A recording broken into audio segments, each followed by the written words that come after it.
Now we get to the very somber and tragic topic of 9/11 and the war on terror. Now, before we start talking about 9/11, first we have to make a distinction here between two groups that people used to really conflate together.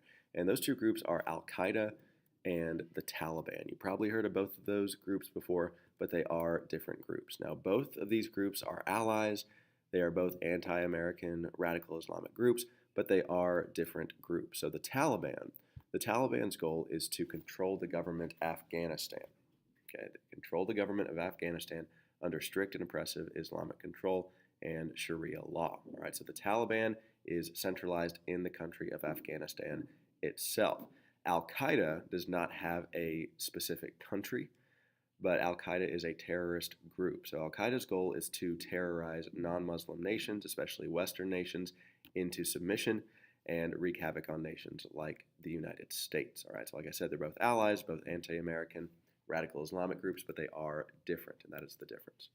So, September 11th of 2001. Now, most of you guys were not alive at this time. I was 9 years old. I was in third grade, and pretty much everyone who was alive at that time can tell you where they were on that day. It is one of the worst days in American history, to say the least.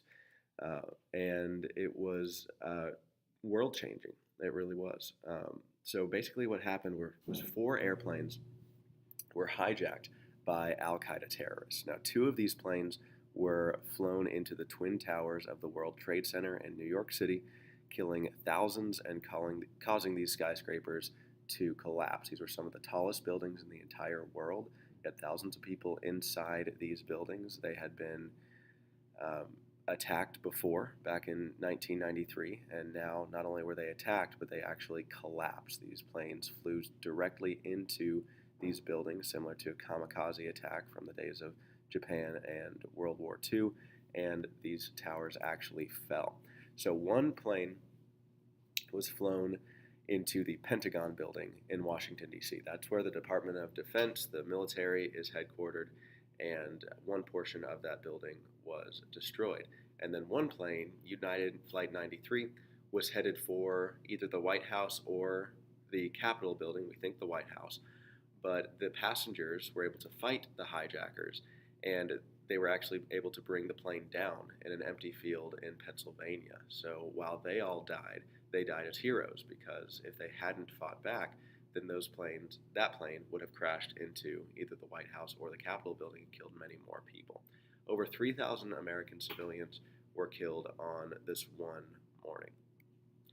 So President Bush has been in office for about 6 months at this point, and while this was going on, he was visiting an elementary school in Florida promoting No Child Left Behind. Remember, I said he intended on being known as the education president, the one who focused most on education.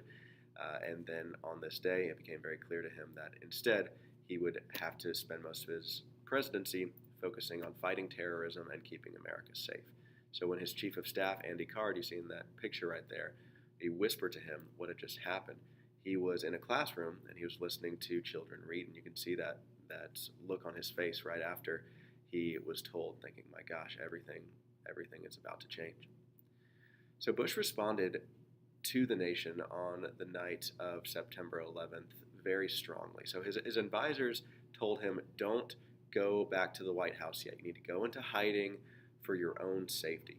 But Bush insisted on addressing the American people that night from the Oval Office in Washington, D.C. He said, how would it appear to America and to the people who did this and to the rest of the world? How would it look if I was giving this address in hiding in a bunker in Kansas? All right, no. He said, I need to be in my office. I need to be in the White House and speak to the people from that position of strength and show that we are not afraid of these bullies. So he gave a very comforting, very compassionate, inspiring 5-minute address to the nation. I remember watching it and remember having this feeling. I was really rattled, didn't know what was going on. Like I said, I was just 9 years old, and he was really able to kind of speak to me, and he did to a lot of people as well. We're going to watch this. We're going to watch this address, about a 5-minute address here. In class, he quoted from Psalm 23 from the Bible, and he promised that justice will be served. So in the following days, Bush visited Ground Zero, which is what it was called, where the towers fell in New York, and he spoke to all the courageous firemen and first responders who survived and who had bravely helped out and helped a lot of people out during and after the attack. So when he visited Ground Zero on September 14th, he spoke to the people of New York from a megaphone. He was standing on a pile of rubble that used to be the towers, with his arm around the fire chief there. And as he was speaking, one of the people in the crowd shouted, "I can't hear you." And Bush famously responded by saying in the microphone, he said, "I can hear you. The whole world hears you, and the people who knock these towers down will hear all of us soon." And the entire city just breaks out in applause. And he was a great leader for that time. He was incredibly competent and able to really rally the entire country behind himself in one of our darkest hours. And because of his ability to comfort and unite America in one of our most difficult moments, his approval rating soared to 91%. To my knowledge, that is the highest any president's approval rating has ever been, ever. All right? Approval ratings are never that high. Okay, Obama was a fairly popular president, but even his approval ratings were only around 55%. President Trump's is like 43% right now.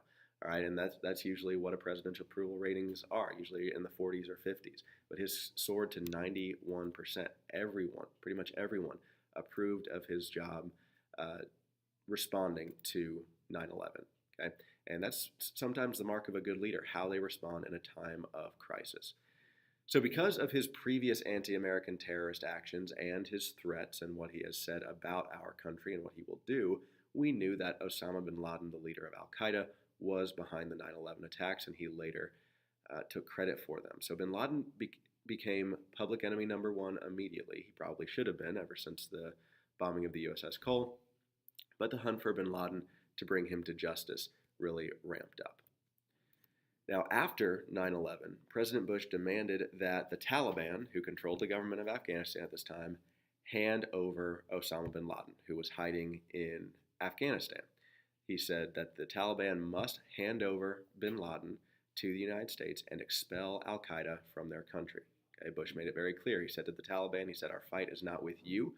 We know the Taliban did not orchestrate this attack. Al Qaeda did. However, if you continue to harbor these terrorists, if you continue to give Al Qaeda a safe haven in your country and protect bin Laden, you will be as guilty in our eyes as they are." Okay? He said, "We will make no distinction from the terrorists themselves and those who help them and those who protect or harbor them." Okay? So the Taliban responded to America's demand with a big middle finger. They refused to hand him over or to expel any members of Al Qaeda from their country, since the Taliban and Al Qaeda were allies. So then America not only had Al Qaeda to deal with and to bring justice to, but also the Taliban as a new enemy. And what resulted from this response by the Taliban was the U.S.-Afghanistan war. The United States launched Operation Enduring Freedom and invaded Afghanistan on October 7th, 2001. In less than a month, we were at war, we were overseas, and we invaded Afghanistan. So this invasion of Afghanistan started what's known as America's War on Terror. And the dates of the War on Terror are a little vague. They're not exactly over. There's still radical Islamic terrorists out there. There are still attacks sometimes. Not very many on U.S. soil anymore, thankfully. But it is still a threat. So in a lot of ways, the War on Terror isn't exactly over, since we still do have some troops in Afghanistan, some troops in Syria, and other places where terrorists are. But this was the official beginning of the War on Terror. And we had several goals when we first invaded Afghanistan. Number one was to find and kill Osama bin Laden. That was our number one goal. Number two was to fight the Taliban and destroy Al Qaeda. And our third goal was to secure the safety of Americans and other innocent people worldwide by preventing future terrorist attacks from happening. And we said, with this invasion, by retaliating and showing our strength after this attack on our soil, we will ensure that future attacks do not happen on our soil.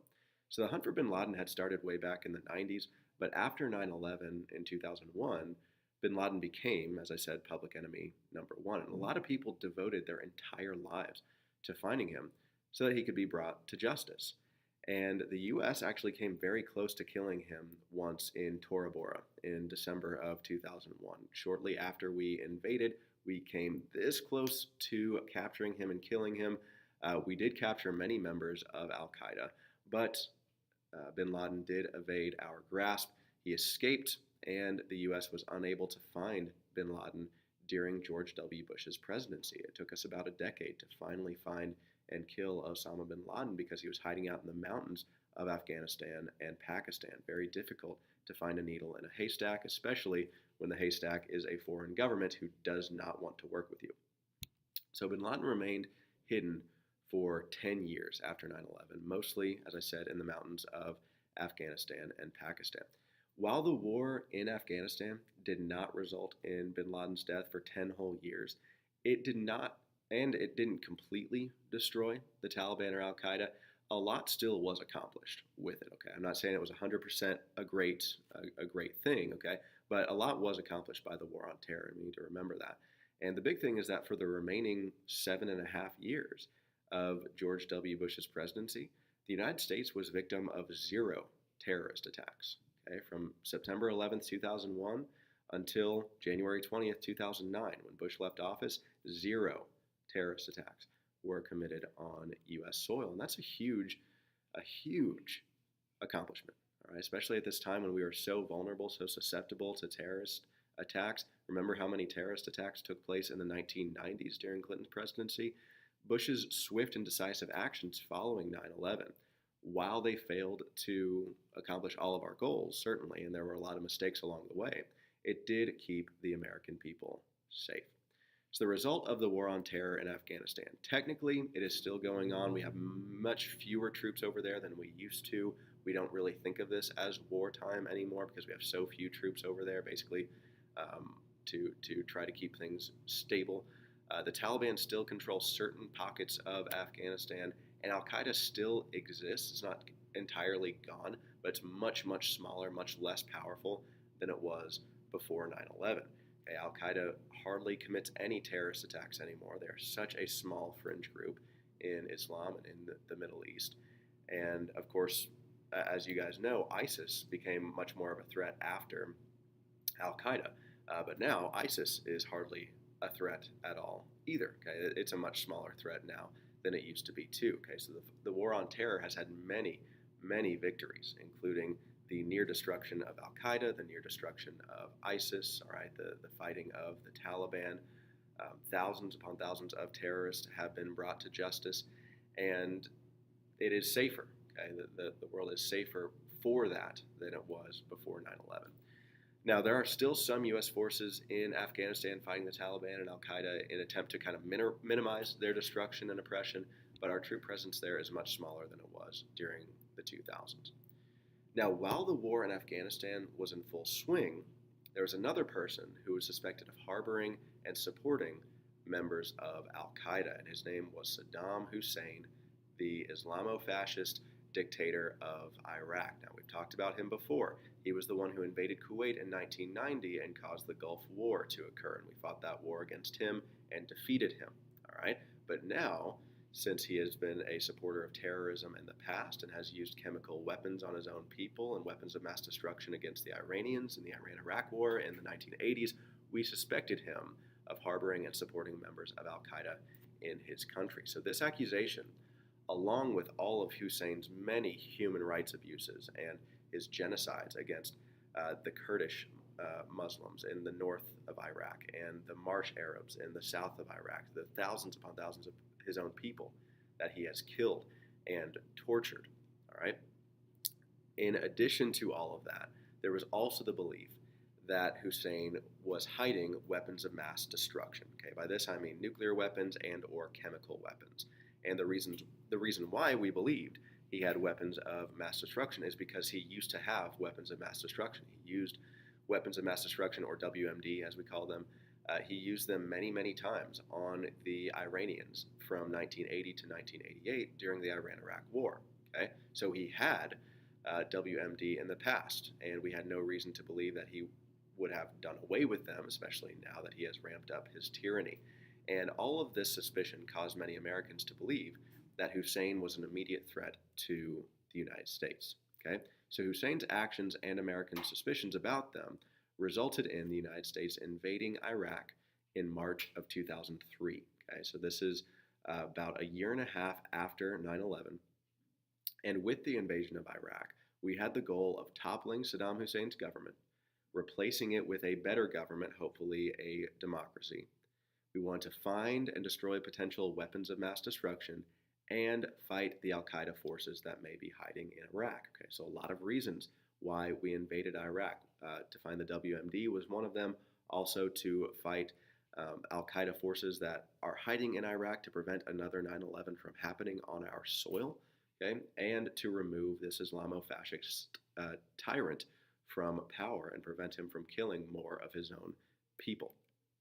So this meant that for the rest of the 2000s, the United States was fighting a two-front war. One in Afghanistan started in 2001, and then one in Iraq started in 2003. Okay, so you have these two countries, both in the Middle East, where we are fighting wars.